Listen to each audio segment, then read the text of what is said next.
Pour cette énigme, vous avez besoin de cette grille et d'un dé. Si vous n'en avez pas, vous pouvez vous en fabriquer grâce au patron qui a été mis ici. Je vous rappelle une petite particularité sur la fabrication d'un dé. Quand on prend les nombres inscrits sur deux faces opposées, la somme de ces deux nombres est toujours égale à 7. 3 et puis le 4, la somme est 7. 5 plus 2, 7. 6 plus 1, 7. Pour ce jeu, je vais vous proposer de faire rouler le dé et de faire un parcours sur la grille. Pour cela, au départ, le dé va être placé de la manière suivante.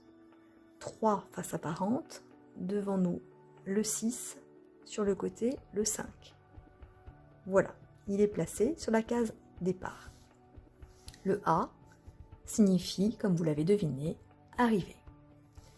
Quels sont les mouvements autorisés pour arriver jusqu'à cette case? Nous avons droit à 2 déplacements. Déplacement en basculant vers le haut ou alors déplacement en basculant vers la droite. Je vais vous faire un exemple de parcours. Je peux basculer par exemple ici vers le haut, vers la droite, encore une fois vers la droite. Allez, vers le haut et vers la droite. Voilà un exemple de parcours. Il y en a un grand nombre. Je vous laisse trouver d'ailleurs le nombre de parcours qu'il est possible de faire. Je vais vous expliquer à présent comment calculer les points que rapporte un parcours. Pour cela, nous allons additionner les nombres des faces qui sont en contact avec la grille lors du parcours. Je vous propose un exemple. Pour démarrer, le dé étant placé ainsi, le nombre en contact, c'est 4. Donc je prends 4. Je fais rouler le dé de cette manière-là. Le nombre en contact, c'est 1. Donc 4 plus 1, pour l'instant je suis à 5. Je fais rouler comme ceci. Le nombre en contact, c'est 5. J'en étais à 5, j'ajoute 5, je suis à 10.